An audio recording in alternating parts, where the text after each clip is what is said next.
Star in Stripe is probably one of Horikoshi's most controversial characters in the entire series because of the timing and execution of her character. Her overwhelming power and status as the strongest woman in America being usurped by Shigaraki in a mere 4-chapter interaction has led to many fans of the series levying different accusations and criticisms towards Horikoshi, and in this video, I would like to talk about Star as a character, a plot device, and really discuss how and why I think Horikoshi failed in regards to her narratively. Kathleen Bates, otherwise known as Star in Stripe, is an American hero introduced in chapter 329 of the story, and she's introduced in a very interesting way. You see, before they even come to blows, All For One describes Star and her quirk New Order as an ability that rivals that of One For All in terms of danger for his plan, and he generally just hypes her up to be a force that he always knew he would have to contend with. This is some pretty high praise, and right off the bat, this raises some alarms in my head because this establishes Star as a character that All For One is known about for an extremely long time, and it also sets her up to be someone that can rival All Might in terms of power and weight in the hero world. Obviously, there is some discrepancy between her and All Might raw power-wise, but with the insane domination that New Order can allow for on the battlefield, it makes sense that All For One had her on his radar. But to me, this immediately raises several pretty big questions. Why haven't we heard of her before? Why haven't we seen her in the story up to this point? Why hasn't All For One at least alluded to her presence being one that he was planning for? I understand that not every character needs a massive amount of build-up or hype, but when you say that she is a hero that is as dangerous as Deku or All Might, I think it's fair as the audience to expect the proper build-up leading up to her reveal, and to me, I don't think I can say that has been the case. For a character as large and as supposedly narratively important as Star, all we get as build up for an All Might level character, mind you, is 16 pages of hype before she appears on screen and gets ready to rumble with Shigaraki. It simply feels like her and her quirk was brought out of nowhere in order to act as a demonstration for Shigaraki's overwhelming power, even while incomplete. Now, while I take issue with this simply because I think it's important to properly foreshadow or establish narratively important plot points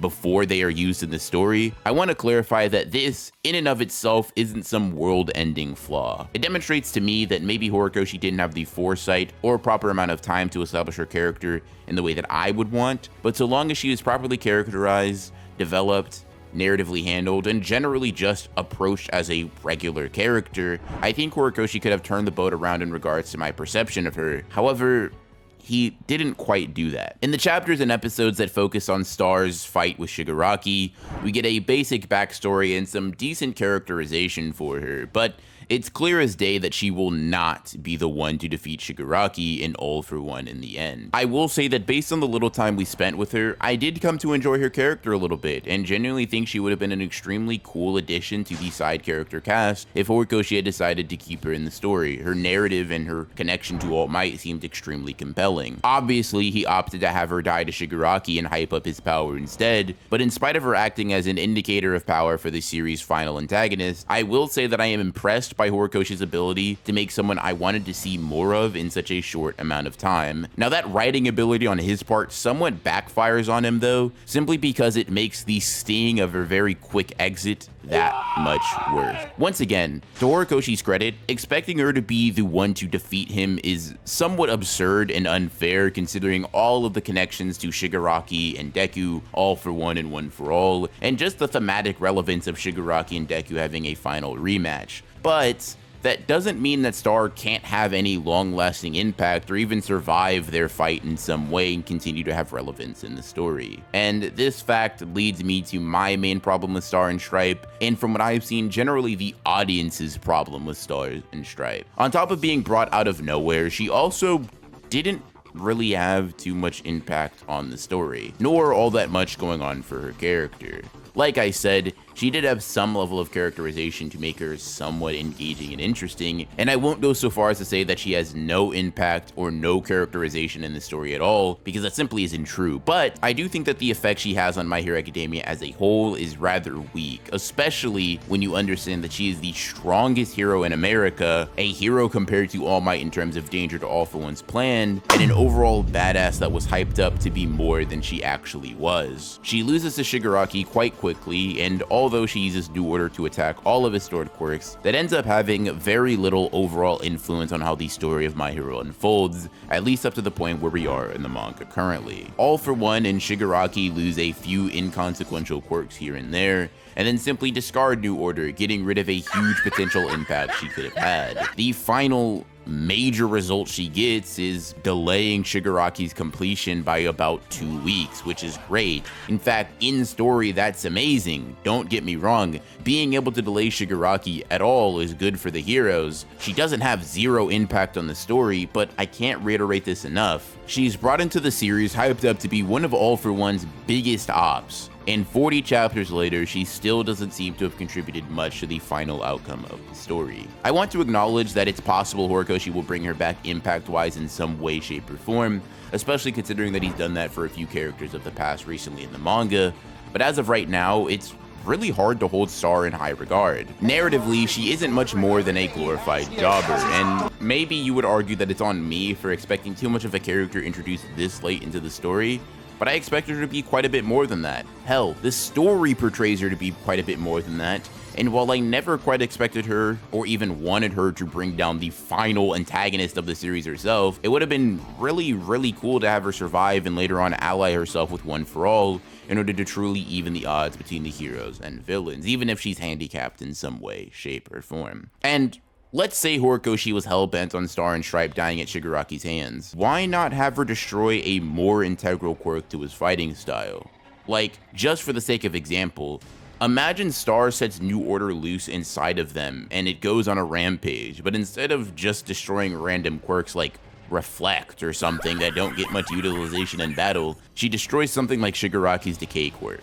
That would have some damn impact, even if you killed her in the first 4 chapters she had been introduced. And that's because we would see that fighting with Star had some real long-lasting consequences for All For One and his plan. It was truly a thing that had weight to it. He mentioned before fighting her that going up against her while Shigaraki's body was still incomplete would be a gamble, and having that gamble actually bite him in the ass in a serious way would be an amazing way to show that not only the world has lost a huge asset in a hero, but also that the world's biggest and baddest villain really got chin-checked a little bit. I'm not saying that Star had to win, or even that Decay is the specific quirk that had to be eliminated, but any sort of long-lasting, very meaningful consequences on the villain's part would have been nice and gone a long way in making her sacrifice feel a bit more tragic, but necessary. I understand why Horikoshi wrote it this way. I get that he needed to create a reason for the villains to be delayed a bit longer than before, but using a super powerful, nearly unrivaled hero we had never heard of until now, only to have them almost immediately die, wasn't the best way to approach that in my mind. To give an example, let's take this. Imagine if Jiraiya, one of the 3 Sannin, some of the most powerful ninja in all of Naruto, was introduced in the Pain arc. He was introduced as this super strong, top 10 ninja in the verse at that point, and he enters the story, fights Pain, and dies in his first fight. No emotional buildup, no connection to the characters around them, no narrative reason for us to care. The only thing he functions as is a character that's strong to show that the antagonist is super duper strong. I don't know about you, but having something like that would lessen the impact of Jiraiya's death, it would lessen the impact of Pain as a general antagonist,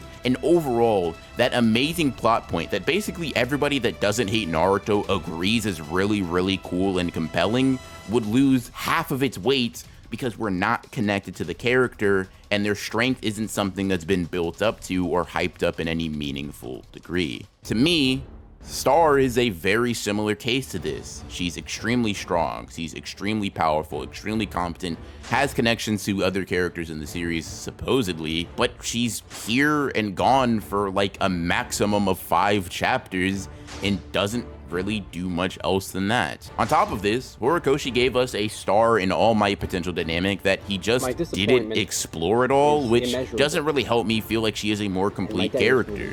Now, in all fairness, this specific aspect of her failing isn't the biggest deal in the world, but it definitely does not help her case. Now, I'd like to clarify, because I think a lot of people have been levying criticisms at Horikoshi that he's a misogynist, that he doesn't know how to write, that he's washed, all of this, that, and the third. And I do think that this is a problem, but as an individual writing choice, this doesn't make Horikoshi bad or incompetent. This definitely doesn't make him a misogynist. And I don't want to frame this matter like it does. Like, this single decision is the end-all, be-all of My Hero Academia. However, I do want to harp on that this is definitely a problem. I will say that Star in Stripe is a very, very prominent example of Horikoshi failing.